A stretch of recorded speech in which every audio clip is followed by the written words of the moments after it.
Jasmine Crockett is trying to be the new AOC of the Democrat Party right now, and if she's going for the insufferable communist part of AOC, she's nailing it, guys. She's doing great.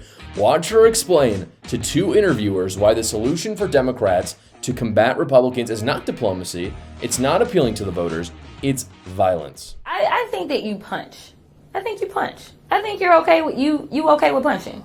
You know, I think, and I love Colin.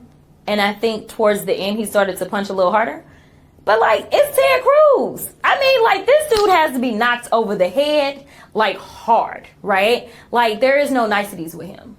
Like, at all. Like, you go clean off on him, right? So that's Jasmine Crockett, a sitting U.S. congresswoman. She's talking about the election between Collins and Ted Cruz in Texas. And this is coming from a group of people, the left, who is saying when Republicans don't want kids to transition, for instance, that is unaliving kids.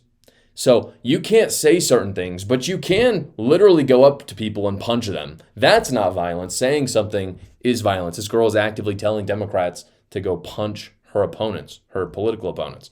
So let's take the partisanship out of this for a second. This really isn't a Democrat-Republican issue. No one should do this. No one should call for violence. It's not cool. And I've seen people on the right occasionally do it. Usually not elected people, usually just commentators. They shouldn't even talk about it. It's dumb. And I'll tell you why it's dumb, and I'll tell you what the violence means on the left. It means you're losing. If you get violent, you're losing. That's why I hate it when the right talks about things like this, because it's like, you look like a loser right now. If you can't use your words or your policy or your reason anymore, you resort to the last thing possible, and that's always violence. It's the story of every communist regime for the most part. Communists are fairly successful with the lower class. They get a little successful with the middle class, but ultimately can't fully, and Marx talks about this, you need the middle class in order to have your communist coup. And ultimately, they're usually not fully successful. And so what you see in the USSR and in China is that they have to resort to violence ultimately because not enough people are persuaded of Marxism. And so the only thing you can do is start unaliving people and assassinating them. And you saw that in China. You see it in the USSR in the past. You see it in Russia probably even today. And it will happen in the US if we don't destroy these people in elections.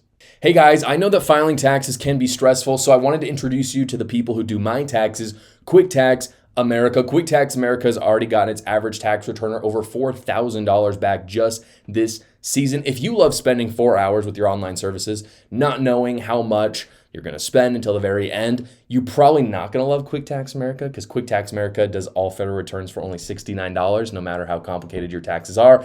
And they do all the work for you. So again, if you're not into that, you can go with the other big guys. But if you are, all you got to do is upload your documents, answer a few basic questions, and schedule a 15-minute finish your return call with a tax professional. They do all the rest. There are no hidden fees. Again, it's $69 for all federal returns. That'll be all the way up until the tax deadline of April 15th. So don't wait. You do not want the IRS tracking you down. Go get a fantastic return with my partner, Quick Tax America. You can go check them out right now at quicktaxamerica.com, or you can go to the link in the description below. Thank you so much for watching, guys. If you haven't already, go down below, like the video, subscribe to my channel, and watch another video.